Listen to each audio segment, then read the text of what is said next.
नमस्कार शेतकरी मित्रांनो, राम राम. मी तुमचा मित्र गणेश. मंडळी, जानेवारी फेब्रुवारी महिना म्हटले की शहरातल्या पोरांसाठी व्हॅलेंटाईन डेचे वारे वाहतात.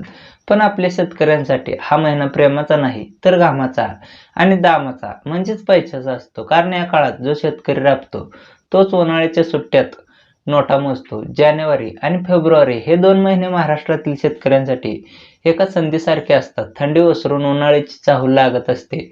विहिरींच्या पाण्याची पातळी हळूहळू खालावत असते आणि लग्न सराईचा हंगाम जोरात सुरू होणार असतो. अशावेळी जर तुम्ही पारंपरिक पिकाच्या मागे धावलात तर हातात फक्त कष्ट राहतील आणि पदरात काहीच पडणार नाही. बऱ्याचदा आपण पाहतो की शेतकरी बांधव आपलं रान रिकामं झालं की घाई गडबडीत जे पीक समोर येईल त्याची पेरणी करतात. शेजाऱ्याने लावलं म्हणून आपण लावतो, पण ही पद्धत आता कालबाह्य झाली आहे. शेती हे आता जुगार राहिले नसून ते एक गणितावर आधारित शास्त्र बनले आहे. 90% शेतकरी जिथे चुकतात तिथेच आपल्याला स्मार्ट बनायचं आहे. जे चुकतायत त्यांचं कारण त्यांचा स्टडी कमी पडतोय. आज मी तुम्हाला जी 5 पिके सांगणार आहे ती निवडताना मी 3 गोष्टींचा प्रामुख्याने विचार केला आहे. कमी पाणी, कमी कालावधी आणि उन्हाळ्याच्या सुरुवातीला मिळणारा हमखास बाजारभाव. या पिकांचे नियोजन जर तुम्ही जानेवारी-फेब्रुवारीत केले तर मार्च-एप्रिलच्या कडक उन्हात जेव्हा बाजारात भाज्यांचा तुटवडा असतो, तेव्हा तुमचा माल रेकॉर्ड ब्रेक भावाला विकला जाईल. त्यामुळे व्हिडिओच्या प्रत्येक शब्दाकडे लक्ष द्या, कारण यात केवळ पिकांची नावे नाही, तर त्यामागे अर्थशास्त्र आणि यशस्वी होण्याची गुरुकिल्ली दडलेली आहे. सुरुवात करूया आपल्या पहिल्या आणि सर्वात महत्त्वाच्या पिकापासून. जे उन्हाळ्याची खरी गरज आहे ते म्हणजे काकडी. जानेवारीच्या थंडीत आणि फेब्रुवारीच्या सुरुवातीला काकडीची लागवड करणे म्हणजे कमी दिवसात लक्ष्मीला आमंत्रण देण्यासारखं आहे. आता तुम्ही म्हणेल, गणेश भाऊ थंडीत काकडी? अहो, इथेच तर खरी गंमत आहे. उन्हाळ्यात लग्न सराईत जोरात असते. लग्नात नवरदेवाकडे कोणी बघो ना बघो, पण जेवणाच्या पंक्तीत कोशिंबिरी आणि काकडी नसेल तर पाहुणे रुसतात. त्यामुळे काकडीला मागणी ही असणारच. काकडी हे पीक म्हणजे एक्सप्रेस ट्रेन आहे. फक्त 35 ते 40 दिवसात म्हणजे पाहुणे घरात येऊन जाईपर्यंत तुमचं पीक चालू पण होतं. विचार करा, इतर पिके जिथे फक्त वाढीच्या अवस्थेत असतात, तिथे काकडीचा तोडा सुरू होऊन तुमच्या हातात पैसे खेळायला लागतात. उन्हाळ्यात शरीरातील पाण्याचे प्रमाण कमी झाल्यामुळे प्रत्येक जेवणाच्या ताटात काकडी लागतेच. शिवाय लग्न सराईत कोशिंबीरसाठी काकडीला प्रचंड मागणी असते. पण यात एक नवीन आणि महत्त्वाची टिप मला द्यायची आहे, ती म्हणजे जातीची निवड. साध्या काकडीपेक्षा जिप्सी किंवा जास्त उत्पादन देणाऱ्या हायब्रिड बाणांची निवड करा. काकडीसाठी तुम्हाला ठिबक सिंचन आणि शक्य असल्यास मांडव पद्धतीचा वापर करावा लागेल. जमिनीवर पसरलेल्या वेलींपेक्षा मांडवावरच्या काकडीला कीड कमी लागते आणि काकडीचा आकार, रंग आणि चकाकी एकसारखी आणि एकसमान राहते, ज्याला मार्केटमध्ये जास्त भाव मिळतो. काकडी पिकात सुरुवातीच्या काळात डावणी, मिल्ड्यू आणि फळमाशीचा प्रादुर्भाव होऊ शकतो. यासाठी आपल्याला कामगंध सापळे वापरणे गरजेचे आहे, जेणेकरून रासायनिक फवारणीचा खर्च वाचेल. कमी पाण्यात जर तुम्हाला दिवसाआड पैसे कमवायचे असेल तर जानेवारी-फेब्रुवारीत काकडी लागवडीला पर्याय नाही. आता वळूया एका अशा पिकाकडे जे कमी खर्चात आणि कमी व्यवस्थापनात शेतकऱ्यांचा खरा मित्र बनू शकते. ते म्हणजे कोबी. बरेच लोक म्हणतात की कोबीला भाव मिळत नाही, पण जानेवारी-फेब्रुवारीत लागवड केली म्हणजे कोबी जेव्हा मार्च-एप्रिलमध्ये येते तेव्हा चित्र वेगळे असते. कोबी हे साधारणपणे 60 दिवसाचे पीक आहे. या पिकाचे सर्वात मोठे वैशिष्ट्य म्हणजे याला लागणारा खर्च अत्यल्प आहे. कोबीसाठी तुम्हाला मल्चिंग पेपर किंवा महागड्या ड्रिपची सक्ती नाही. तुम्ही साध्या सरीव रंब्यावर किंवा पाटपाण्यावरही कोबीचे उत्कृष्ट उत्पादन घेऊ शकता. मंडळी, जोपर्यंत या जगात चायनीजचा गाडा आणि मंचुरियनची प्लेट अस्तित्वात आहे, तोपर्यंत कोबीला मरण नाही. पण इथे एक तांत्रिक गोष्ट लक्षात घ्या. उन्हाळी हंगामात कोबीचे गड्डे घट्ट आणि वजनदार होण्यासाठी पाण्याचे नियोजन अत्यंत महत्त्वाचे असते. पाण्याचा ताण पडला तर गड्डे पोकळ राहू शकतात. तसेच कोबीवर येणारी डीबीएम ही अळी मोठी डोकेदुखी ठरू शकते, जिच्या नियंत्रणासाठी आपल्याला निममार्क किंवा जैविक कीटकनाशकांचा सुरुवातीपासूनच वापर करावा लागेल.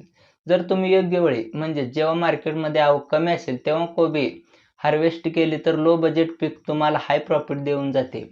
कोबीसोबतच तिसरे पीक जे त्यांच्याच कुटुंबातील आहे आणि तितकेच फायदेशीर आहे ते म्हणजे फ्लॉवर. फ्लॉवर आणि कोबीचे गणित जवळपास सारखेच आहे, फक्त फ्लॉवरला कोबीपेक्षा 10-15 दिवस जास्त लागतात. फ्लॉवरचे गड्डे पांढरे शुभ्र राहण्यासाठी ब्लॅचिंगची क्रिया म्हणजे पानांनी गड्डा झाकणे ही प्रक्रिया महत्त्वाची ठरते, हे विसरू नका. उन्हाळी हंगामात फ्लावरचे दर अनेकदा गगनाला भिडतात, कारण उष्णतेमुळे अनेकांचे फ्लावर पिवळे पडतात किंवा खराब होतात. जर तुम्ही योग्य वाण आणि पाण्याचे काटेकोर नियोजन केले, तर तुमचा माल उठून दिसेल आणि व्यापारी तुमच्या बांधावर येऊन तुमचा माल घेऊन जातील. आता आपण त्या पिकांकडे वळूया, जी उन्हाळ्याचा राजा मानली जातात आणि जी तुम्हाला खऱ्या अर्थाने लखपती बनवू शकतात. चौथे आणि अत्यंत महत्त्वाचे पीक म्हणजे कलिंगड. जानेवारी आणि फेब्रुवारी हा कलिंगड लागवडीसाठी सुवर्ण काळ आहे. कलिंगड हे कमी कालावधीचे असले तरी ते तंत्रज्ञानाचे पीक आहे. इथे तुम्हाला पारंपरिक पद्धत सोडून मल्चिंग पेपर किंवा ड्रिप इरिगेशनचा वापर करणे बंधनकारकच आहे. का? कारण मल्चिंगमुळे पाण्याचे बाष्पीभवन थांबते, जमिनीत ओलावा टिकून राहतो आणि तणांचा त्रास देखील होत नाही. कलिंगडला पाण्याची गरज जास्त असते, पण जास्त पाणी देऊनही चालत नाही, तर ते वापस स्थितीत द्यावे लागते. मल्चिंगमुळे झाडाच्या मुळाची मायक्रोक्लायमेट तयार होतो, ज्यामुळे वेलीची वाढ जोमदार होते. आजकाल बाजारात अनेक नवीन जाती आल्या आहेत, ज्यामध्ये शुगर क्वीन किंवा काळ्या सालाचे वाण, ज्याची गोडी जास्त आहे आणि साल वाहतुकीसाठी टणक आहे, अशाच वाणांची निवड करा. कलिंगडामध्ये सर्वात मोठी समस्या म्हणजे करपा आणि मर रोग. यासाठी ट्रायकोडर्मा आणि सुडोमोनास यासारख्या जैविक बुरशीनाशकांचा वापर बेशुद्ध डोसमध्येच करणे गरजेचे आहे.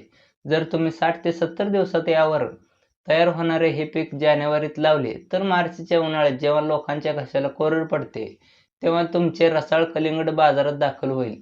त्यावेळी मिळणारा 10 ते 15 रुपये किलोचा दर सुद्धा तुम्हाला एकरी 2 ते 3 लाखाचे उत्पन्न सहज देऊन जातो. मात्र पाण्याचे नियोजन आणि फळाची फुगवण होण्यासाठी 05234 आणि 13045 या विद्राव्य खतांचा वापर तज्ज्ञांच्या सल्ल्याने करणे आवश्यक आहे. पाचवे आणि शेवटचे पण सर्वात जास्त नफा देण्याची क्षमता असलेले पीक म्हणजे खरबूज.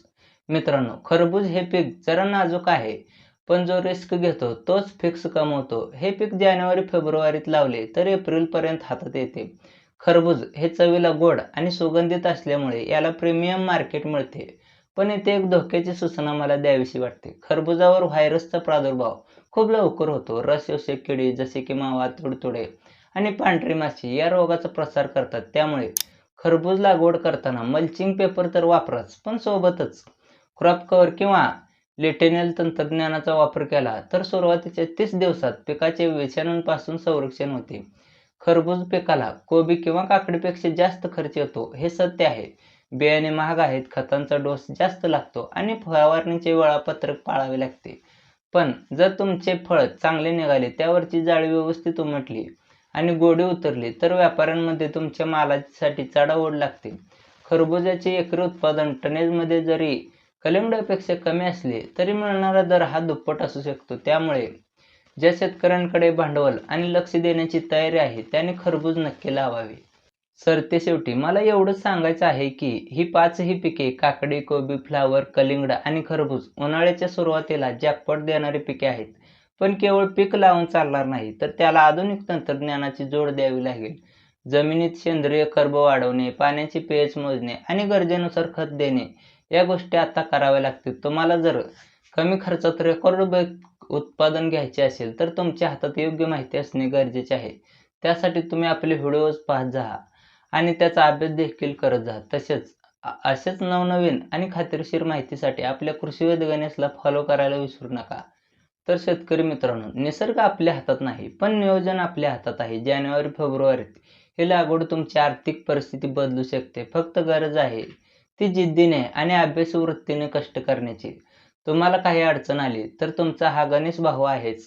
कमेंटमध्ये प्रश्न विचारा, लाजू नका. हा व्हिडिओ आवडला असेल तर लाईकच्या बटनावर एवढ्या जोरात प्रहार करा की यूट्यूबला पण कळलं पाहिजे की शेतकरी जागा झालाय. गरजू मित्रांना शेअर करा आणि सबस्क्राईब करायला विसरू नका. चला कामाला लागा. या उन्हाळ्यात गावच नाही तर जिल्ह्याचं रेकॉर्ड मोडूया. भेटूया पुढच्या व्हिडिओत. तोपर्यंत शेतात राहा आणि मजेत जगा. राम राम. जय जवान जय किसान.